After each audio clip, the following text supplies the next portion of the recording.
Home delivery कर रहे हैं, उनके लिए महत्वपूर्ण दिशा निर्देश क्या है? पूरी तरह वाराणसी में ये बंद है। कुछ दिन के लिए स्विगी को ये कार्य दिया गया था। उत्तर प्रदेश सरकार ने निर्णय लिया था कि जहां भी संभव हो और ये एक्टिविटी संचालित कराई जा सके तो करा ली जाए।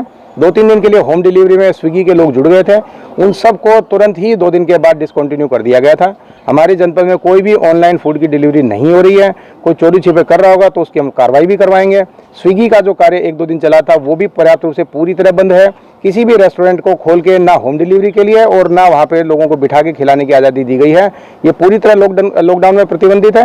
हो सकता है कि कुछ शहरों में ये सर्विस चालू हो, लेकिन वाराणसी में पूरी तरह प्रतिबंधित है और ये आगे भी इसी तरह कंटिन्यू रहेगी। Thank you sir. विशेष रोल और देखिए बनारस में क्या स्थिति है जो मरीज है कोरोना के? बनारस की जो स्थिति है उसमें अभी तक केवल 9 पॉजिटिव हैं। 2 केसेज ऐसे हैं जिनकी रिपोर्ट आज आनी है और जैसी रिपोर्ट आएगी हम उसको शेयर करेंगे। ये 2 केसेज जो second round of confirmatory test जिनका चल रहा है वे उसी हॉटस्पॉट जोन के ही हैं जो मदनपुरा में पहले से बनाया गया है। पांडे हवेली का जो क्षेत्र है वो पहले ही हॉटस्पॉट के बाहर जो बफर क्षेत्र है उसमें शामिल है। जो मदनपुरा का हॉटस्पॉट है वो पूरा जंगमबाड़ी से लेके पांडे हवेली तक ही बनाया गया है और ये घर भी जिसमें सैंपलिंग की गई हैं वो उसी में शामिल हैं। तो ये उससे बाहर के सैंपल्स नहीं हैं। कोई भी कन्फर्मेटरी रिजल्ट आएगा तो उसको दोपहर तक शेयर किया जाएगा। और फिलहाल 9 लोग हैं, उन्हीं में से 6 लोग एडमिट हैं, उनका इलाज चल रहा है। बाकी कई केसेस की सैंपलिंग करवाई गई थी। जो भी जमात के लोग थे उनको जिनसे भी कॉन्टैक्ट हुआ था उन सबकी कॉन्टैक्ट ट्रेसिंग करवाई गई थी। जमात के जो हैदराबाद कर्नाटक के लोग थे वो जिन मस्जिदों में रुके थे और उनकी लेडीज़ जिन जिन घरों में रुके थी उनकी कॉन्टैक्ट ट्रेसिंग कराई गई थी। उन सभी कॉन्टैक्ट्स के सैंपल लेके भी भेजे गए थे। कुछ के सैंपल अभी चल भी रहे हैं कलेक्शन में और कुछ के सैंपल भेजे भी जा चुके हैं। इसी प्रकार गंगापुर में, लोहता में, बजरडीहा में भी सैंपल्स लिए गए थे, वो भेजे गए थे। तो कॉन्टैक्ट ट्रेसिंग के माध्यम से जितने भी करीब 180 के आसपास सैंपल कलेक्ट हुए थे वो सारे भेजे गए। उनके रिजल्ट आने शुरू हुए हैं और रिजल्ट के माध्यम से जितने भी रिजल्ट आते जाएंगे वो हम शेयर करते जाएंगे। फिलहाल कोई भी टेस्ट पॉजिटिव कन्फर्मेटरी नहीं दिया गया है, लेकिन आज दिन में कई टेस्ट के आने की उम्मीद है और उन टेस्ट के माध्यम से जैसी भी जानकारी मिलेगी हम उसको शेयर करेंगे। मेडिकल और ट्रैवल हिस्ट्री की कुछ थी क्या?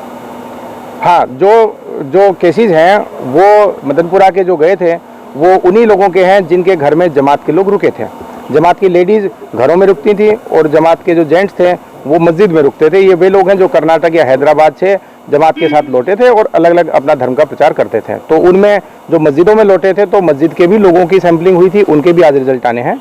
इसी तरह जिनकी लेडीज़ घर में रुकी थी उनके घर के लोगों के भी कुछ रिजल्ट आने हैं, वो हम सारे शेयर करेंगे। और कोई भी पॉजिटिव होगा तो उसका पूरा ट्रीटमेंट हम लोग दीनदयाल उपाध्याय हॉस्पिटल में कराएंगे और उनके परिवार को बताया जाएगा बाकायदा। वो ऑलरेडी होम क्वारंटाइन में, लेकिन और भी एहतियात करने की आवश्यकता होगी तो सारी चीज़ें उनको बताई जाएंगी। दूध मंडी शिफ्ट करने की बात हो रही है, हाँ, तो क्या है इसका डिटेल? जो हमारा गोदोलिया का क्षेत्र है वो मदनपुरा जो हमारा हॉटस्पॉट जोन है, अब उस मदनपुरा हॉटस्पॉट जोन के बाहर भी एक बफर जोन बनाया, एक्सटेंड किया जा रहा है। बफर जोन पहले से ही था लेकिन और उसके एक्सटेंशन की आवश्यकता पड़ रही है। तो वहाँ पे एक दूध मंडी है जिसमें काफ़ी लोग दूध खरीदते हैं और वहाँ भीड़ भाड़ भी रहती है।